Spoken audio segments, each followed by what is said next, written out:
Friday, March 15th, 2024. And the ladies of The View this morning, I think, were a little ill prepared to discuss the presidential candidacy of Robert Kennedy Jr. And the top of his short list for VP picks, Aaron Rodgers. Um, they kept tripping over themselves about which one believed which conspiracy theory and who said what incorrectly, and it was pretty it was kind of confusing because they couldn't determine or decipher which one of the two of them they were talking about when they were talking about specific acts of weirdness. JFK Jr. has been an anti-vaxxer for a long time. His whole thing was that it causes autism, which doesn't. That's been proven incorrect.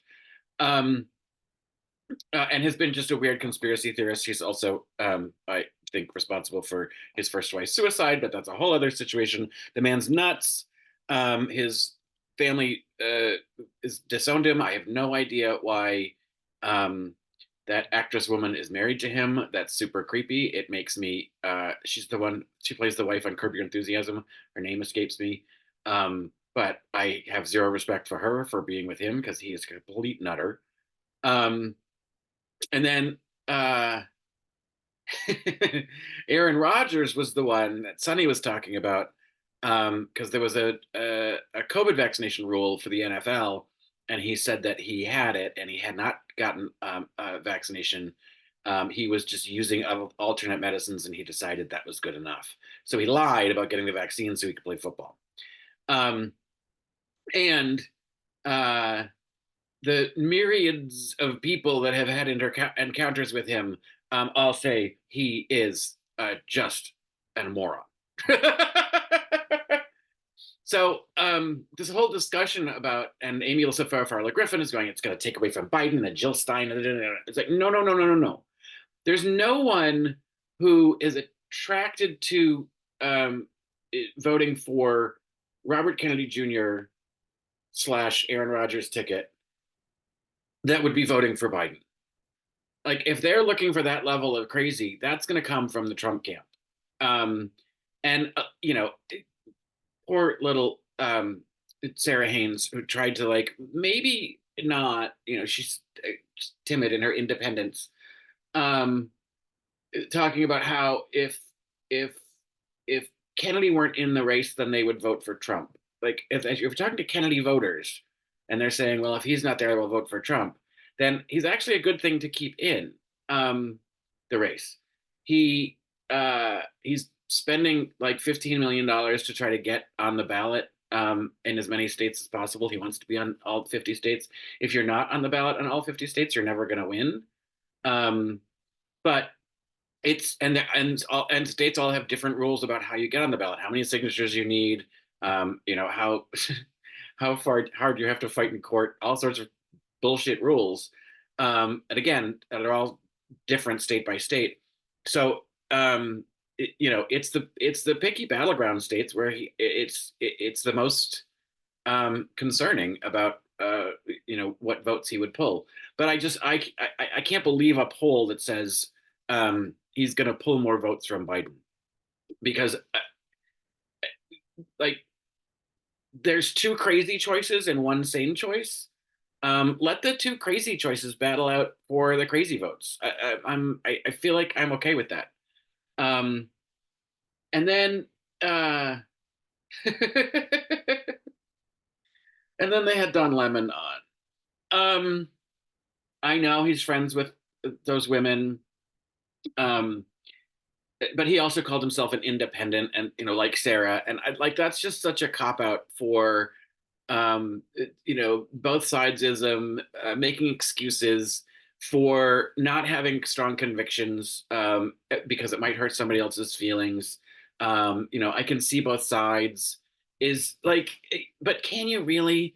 There are instances where, yeah, it's tough to figure out where the right sort of moral and center ground might be, but there's also, like, there's some easy ones, and it boggles my mind, this whole idea of this independent It's just like you're to me is sometimes lacking in conviction. I'll go with the idea that seems the best at the moment. Um, anyway, he got fired from CNN for sexual misconduct, um, alleged sexual misconduct. He got a nearly $25 million settlement from them, and then he goes to work for X. He's an opportunist. He's just gonna he like this is ridiculous. So he asks the questions of Musk that Musk didn't want to answer, and Musk cancels the contract. And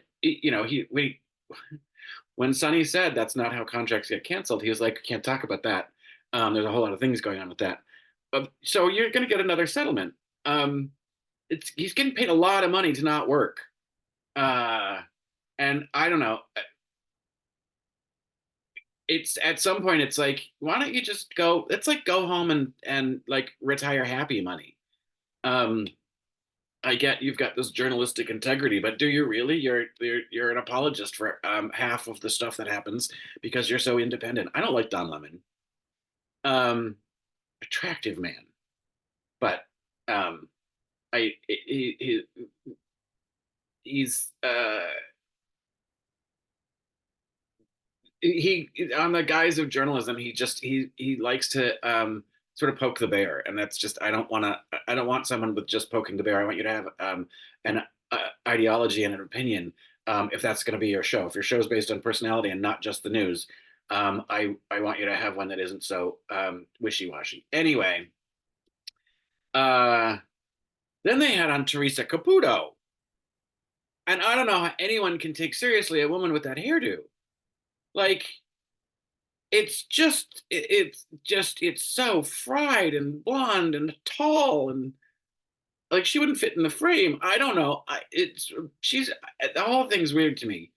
Um, the readings she did for Sunny and Anna were really interesting because they were very specific with them, and I don't who knows how much they prearranged that.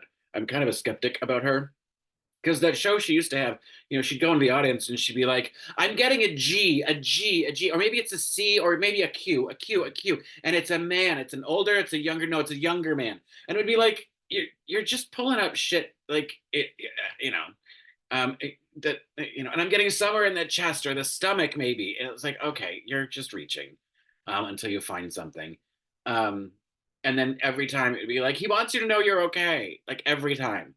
Never was somebody like, "You fucking asshole, you put me here." Nobody, none of the afterlife people are mad, and I don't. That can't be true. That just can't be true. Um, yeah. So I guess that's a Friday, and off we go to a big drunken St. Patrick's Day weekend. Be careful in bars and look out for green puke.